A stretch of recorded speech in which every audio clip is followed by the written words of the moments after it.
and welcome to Tech Talks with Tech Tutors.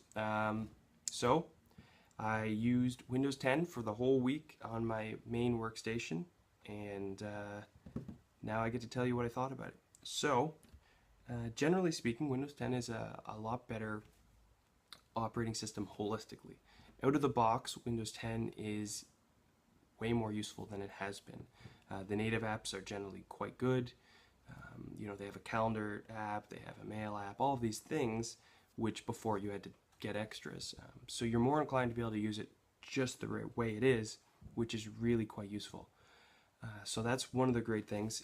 In their streamlining, they've created a kind of new look, new icons, everything is different and fresh, which is great. They've streamlined the start time, so you're going to notice a considerable difference just from the time it takes to get everything running to an idle computer. So that's great. Multitasking is a lot faster. They have ways to snap windows, so you can have multiple windows open really quickly, which is very handy. It's sharp and clean, so it looks great, and there's a lot of functions that you don't need to worry about, and that'll just run. So it looks great and goes that way.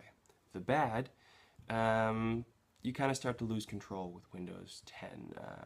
They're putting you in a little bit of a box, and not letting you change and customize as much as you have been able to in the past.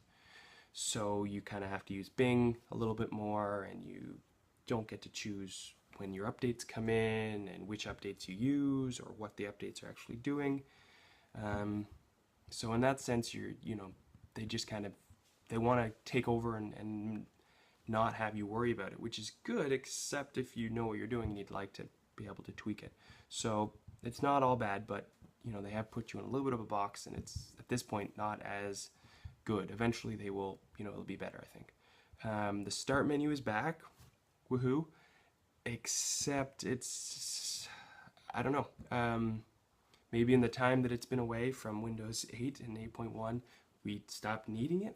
The way they brought it back, it's pretty much useless. I don't know. I didn't find it overly, I never went to use it. I never found a need to, other than turning the computer off, which is now handy to do. But it's not something that I gravitated to using a lot. So it's back, but now no one really cares, I guess. I didn't find it useful. There's some Big Brother vibes in the sense that they are monitoring you a lot closer.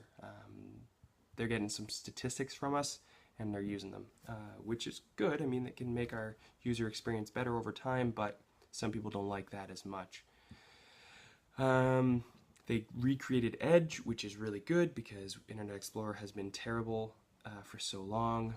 But generally speaking, if anyone's going to switch over to use it as their main browser, they're going to have to do a lot more. You can't do any extensions, so that means no ad block. There's still limitations within it, and it's not that fast, or I don't know. I didn't really take to it. I'm still using Google Chrome and enjoying that, so I tried to use Edge, but I got fed up very quickly and then moved to Google Chrome again. So it's good, but it needs to come a lot further, which I assume it will in time when they force those updates on you. So overall, Windows, if you are thinking of upgrading from Windows 7, probably don't. I wouldn't recommend it. Windows 7 is amazing. Unless you're bored and you just want to kind of mess around, then I would say stick with Windows 7. Windows 7 is a great operating system, and there's at this point no reason to upgrade. If you have Windows 8 or 8.1, definitely consider it. It's a nice little change, and there is some features that you will probably like. And as you kind of play around with it, you'll find there's some things that are great and handy. So that's my take. If there's anything you think I forgot, comment below, and let me know what you think. Do you like Windows 10? Do you not? Where is it going? So that's all from Tech Talks today. Thanks a lot.